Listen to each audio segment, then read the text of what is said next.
This week on My Time to Talk. You know what I mean? Like, so you've got a photo of this man with a newspaper in his hand, like he's being kidnapped. You know, proof of life. You're trying to keep this man alive in the public's eyes, so to speak. So you would do something so underhanded. Even the lawyers say, you know, we advise as like divorce lawyers that when these papers are served, those are more likely the times that these kind of acts of violence occur. Anybody else is concerned, you've still got some money. You need to go back to live in that house to prove that you need somewhere to live after that divorce, unless he kills you. And that is why probably a lot of women give the divorce papers while they're living with their partner, with their husband. But back to the UK, we've had some very unfortunate cases of femicide this week, or was it last week? Might have been the end of last week. Yeah. This is the Zimbabwe husband and father that basically unalived his whole family. This was in Bedfordshire. But he has gone to, he went to Zimbabwe straight after, and then carried on to South Africa. But the thing about all this is that in South Africa, they found that he had a gun on him, and the only reason they have arrested him is because of that gun. And that gun could lead him to be arrested and sentenced in South Africa, probably like 12 years or something.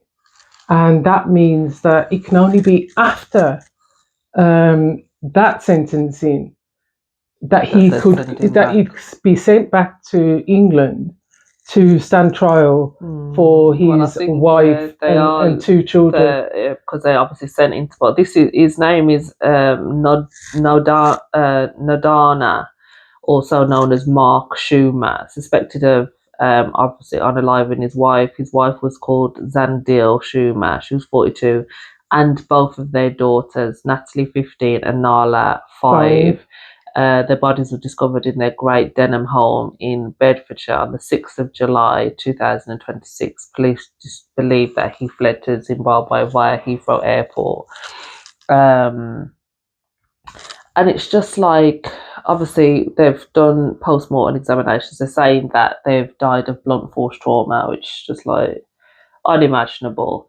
The police forced entry following concerns that the family had not been seen for several days. So obviously they found them on the 6th, but we don't know how long that they're, you know what I mean? I thought one of them was shot. There. No. The suspect is believed to have left the UK on a British passport on the 4th of July. So it's probably shortly after that. Then it's probably the day before or on that day maybe. So they started this manhunt for him. They knew that obviously he'd probably fled, believed, to Zimbabwe. They found him.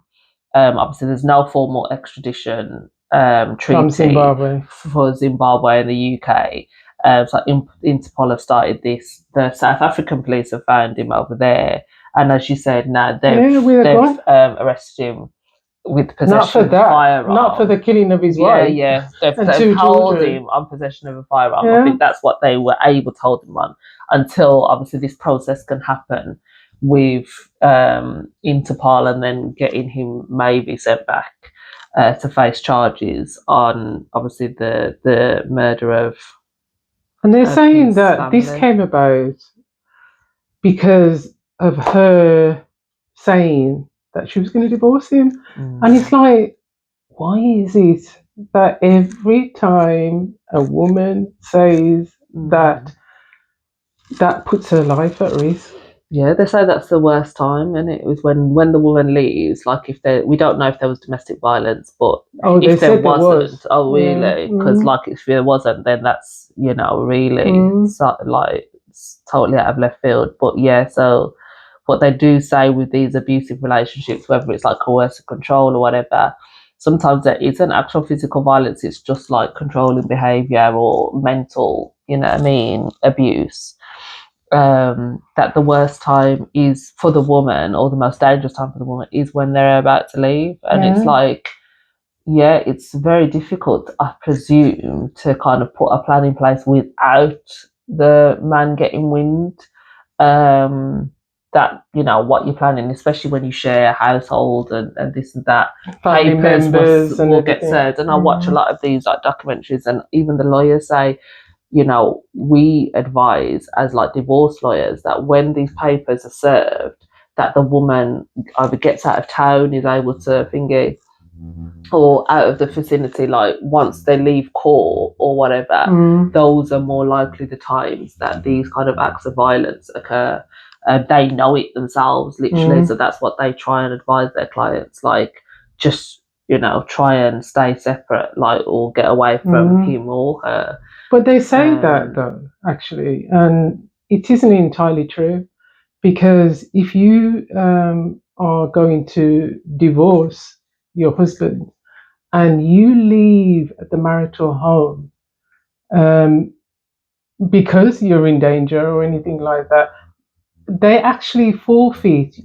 actually forfeit by law the chance of having a proper divorce, whereby you will get part of the house or anything. They can automatically give it to the husband. And if that's not true, check it out, because that is true. And that means that you put yourself at risk of not having no money, not having nowhere to live.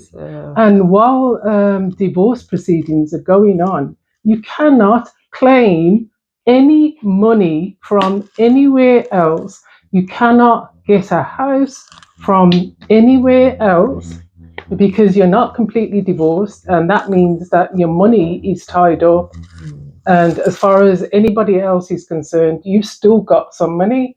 You need to go back to live in that house to prove that you need somewhere to live after that divorce, or you need that money after that divorce, unless he kills you.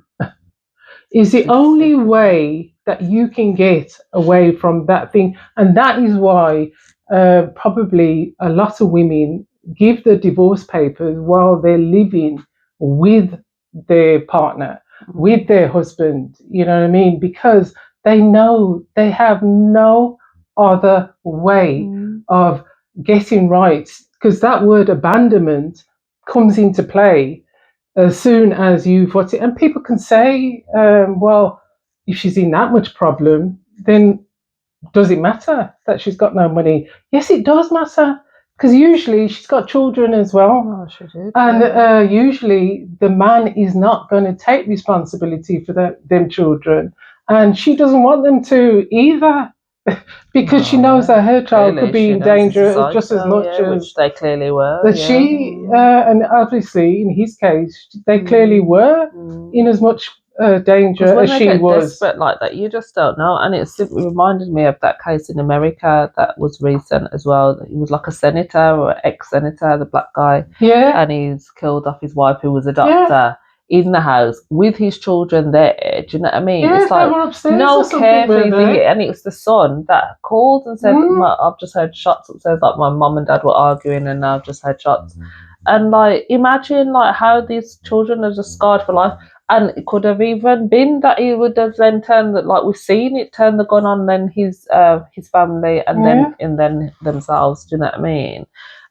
So we know that these things happen. They're not easy. It's not an easy thing. And, you know, like there is loads of different conversations. But again, like in the comments, again, like on this thing, like people are just chatting about his house and what did he do to get that house.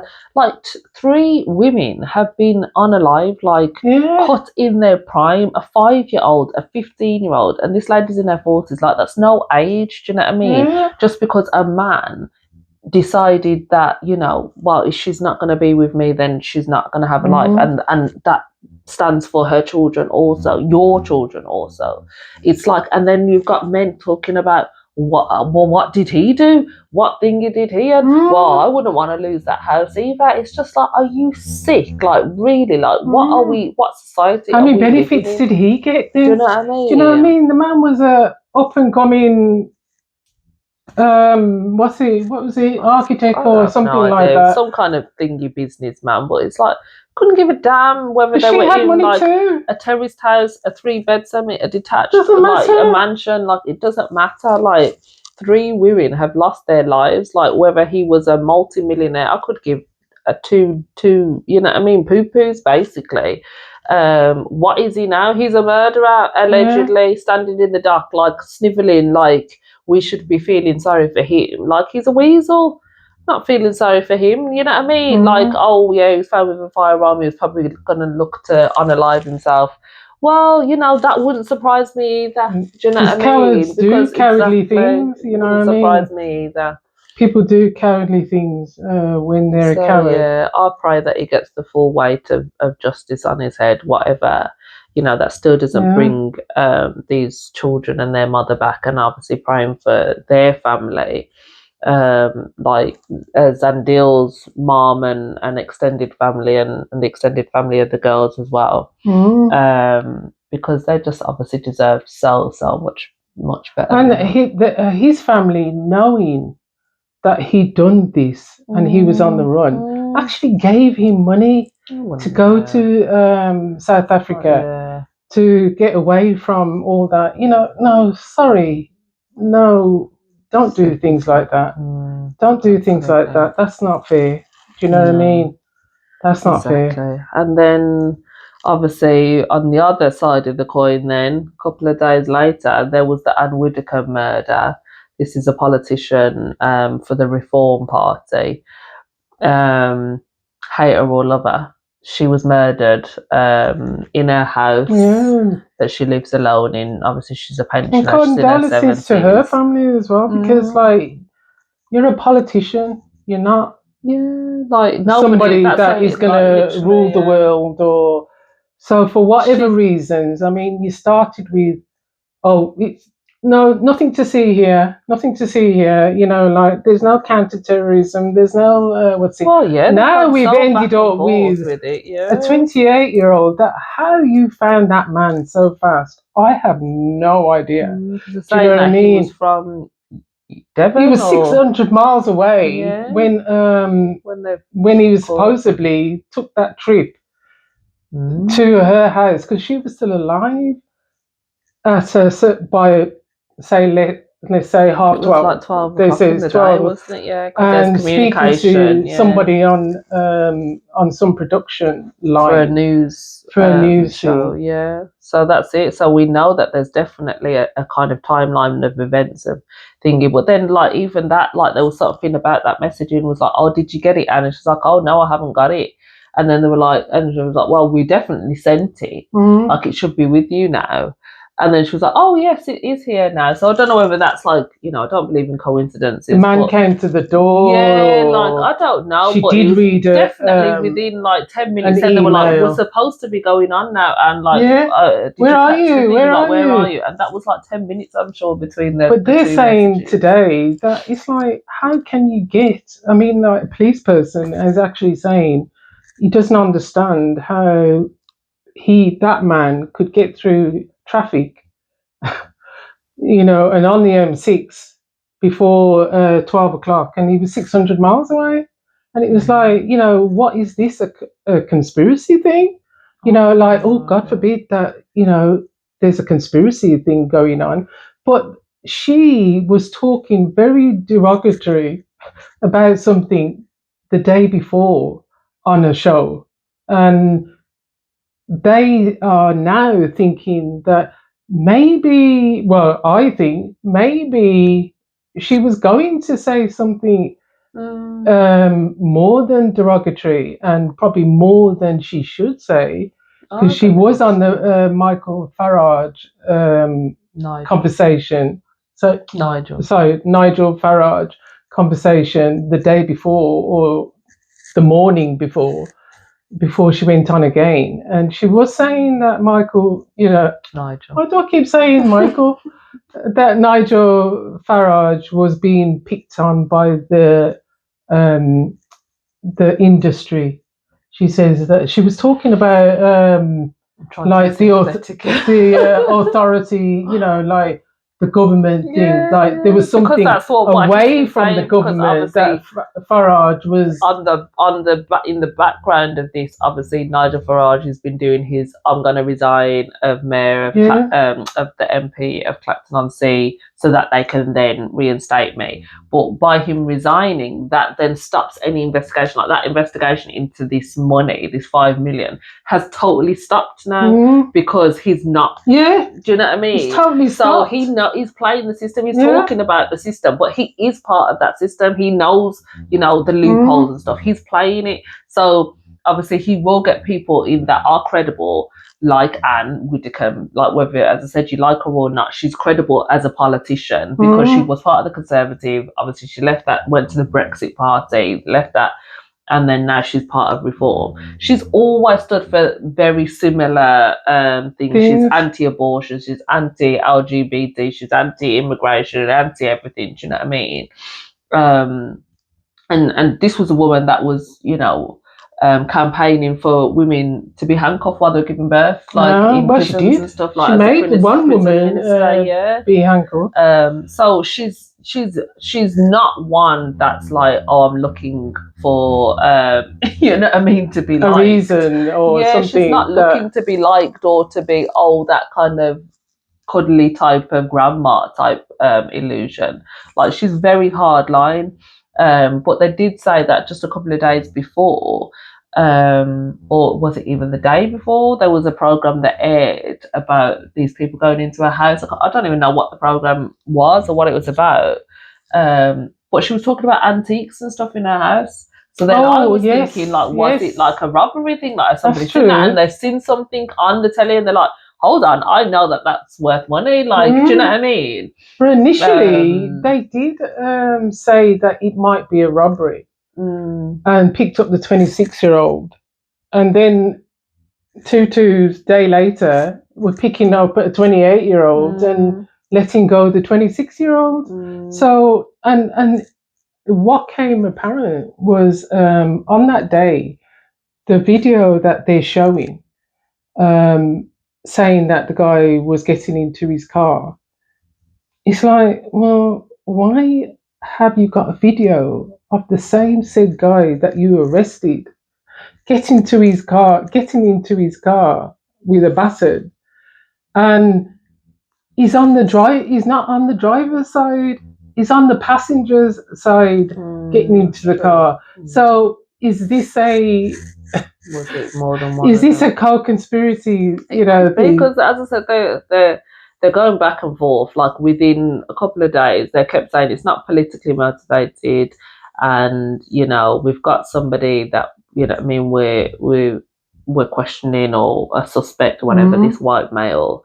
Then, as you said, he was let go. Now it's like, but very quickly after, we've arrested somebody else, and it's definitely basically him. We've got CCTV of him. So whether they've linked his car to being by her house and then linked to where that car is registered to is what I'm presuming. But then it went from that to now it's counter-terrorism is involved, and before it was like, it's not counter-terrorism. It's not a terrorist attack, and it's not a politically motivated attack. So now it's seeming more so that it is. And plus, when you're going on a robbery, are you looking to really murder somebody like on a robbery? Or was it because Anne is like, as she is, she's like, hell no, you're not going to take my things there. Do you know what I mean? Like, they probably think she's one of them kind of old ladies that would be like, okay, just take what you want. She probably would fight them, do you know what I mean? And be like, no, you're not taking my stuff. And then that's what's led to that. But either way, they have shown a man with a wooden baton. So as you said, maybe it's a conspiracy type thing. Maybe a conspiracy type thing. There's more than one person involved, because that is a good point about the passenger seat. And there's another thing actually that I think is getting a bit silly is the stuff in America. these pictures of Mitch, whatever his the name McConnell is. guy. And I'm not caring about the name. I'm caring about the fact that they are allowed to pretend that this man is still well by giving us an alive photograph, which now everybody is tearing apart. And he can't look like that. Yeah, he didn't look like that. Like 10 years later, so to speak. And to me, it's, like you want to say to us, stop with this conspiracy theory. You're all on this conspiracy theory. Well, if you do things like this, that we can't even see a video of him, you've got to put up a kidnap paper. You've got to put him up with a paper in his hand to show life. Do you know what I mean? Instead of a video in this day and age, you know what I mean? There's no video. How are you, Mitch? How's things going? Do you know what I mean? From the time that you went off last month, gone into hospital with a concussion or something like that. It's not a very nice politician either. They're making a joke of the fact that they've issued a photo of Mitch McConnell with his wife in a bed. So now they're making memes because they know that half of it is AI generated. Do you know what I mean? Like, so you've got a photo of this man with a newspaper in his hand, like he's being kidnapped. Do you know, proof of life, so to speak, before we pay the money. Do you know what I mean? What gets me is that just because you know that an election is coming up, you're trying to keep this man alive in the public's eyes, so to speak. So you would do something so underhanded as to show him alive with a photograph. That man has looked like on his last legs for a long time. I think the last time I saw him on a public engagement, I think he fell over, didn't he? Yeah, something. That's what happened. Yeah, and it looked like he fell over, and they said that he was concussed, but he was okay. But nobody'd seen him for a month. Yeah, but so all it was of the like, previous is he engagements dead? as well, he wasn't making any sense. That's what they say. And then somebody would just come and slowly usher him off the like they're doing thing. to Trump at the moment. Oh yeah, they're all doddery old men. And it's like, why are they allowed to have these things going on? But and and they're trying to, what the young kids say, ghost us. That a man is alive and he may be not alive. You know what I mean? His wife's in China, but suddenly she's back for the photo. Yeah, it makes no sense. And then you want to tell us that it's a conspiracy theory. It's conspiracy. They just don't want us to win. Fake news. Fake news. They give us enough to to make it look nonsensical. That's what they always do with this stuff. And then a couple of years later, they'll release a couple of files. Not even a couple of years later, but decades later, they'll release some files. So, oh yeah, actually, we did do that. That was like the CIA. You know what I mean? Were involved in this or whatever. Like the same, like the war on drugs. When people was telling people it's the government pushing drugs into the streets, into the black neighborhoods, and no, the government wouldn't do that. Decades like, oh yeah, they were doing that. Do you know what I mean? Like all the drugs, all the guns coming from the government. Do you know what I mean? So we know that they'll definitely do some underhand stuff. Telling you. And you literally would not surprise me if it's similar thing, like as you said with the Widecome thing, whether it's like something she was going to say, do, or if I don't trust the government.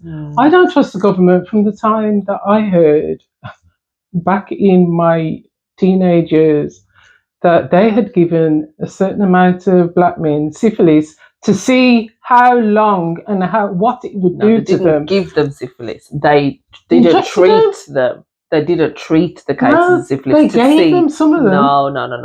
That's the thing that people always get wrong. They didn't treat the syphilis to just watch them suffer, basically, to see how it would affect their families, their bodies, and generations later. That was what the cruel thing it was. If somebody could do that to a community, I'm sorry. I have to take everything you say with a pinch of salt, as they say, with a pinch of salt. I'm sorry, like, don't go conspiracy theorist on me and tell me that, oh, you're such a conspiracy theorist. I'm sorry, these things have happened. They have happened. True. You're not That's true. ghosting me, as they would say. Yeah. But yeah, so obviously We'll thinking update of the Tshuma family, thinking of obviously the family of Anne Widecome as condolences to well. their family. Condolences That to them. is so Like, tragic. no woman deserves to be unalived in her home or anywhere else by people that, obviously with the Tshuma one, people that purport to love you. At one point, you've married this person, had a life with this person, had children with this person. You're never going to expect that this person's then going to be the person That kills you to and kill your you children. and your children. And then clearly we don't know what's happened with the Anne Widecome one. But yeah, we'll obviously keep our ears to the ground on that. Just again, nobody deserves, old, young, deserves to die. And nobody, if it is a political motivated thing, nobody deserves to die just because of their political views either. As long as she's not out like thinking, yes, we could, there's definitely the argument that through her kind of rhetoric, a lot of people are affected. And I definitely agree. I have no qualms about that. But just in that general sense, it's what politicians do, isn't it? Like, where you don't take them out for doing what they know they can do. That they've been doing as you don't kill somebody for that reason, unless that is something that and it makes it worse to think that she might have gonna tell us something that we all needed to know. That just makes you feel even more. Literally wouldn't surprise me. As I said, if it was about Farage and then he's there like with his waiting for the cameras to drop the thing. It's just so insincere and so staged. Like, the whole thing is just ridiculous.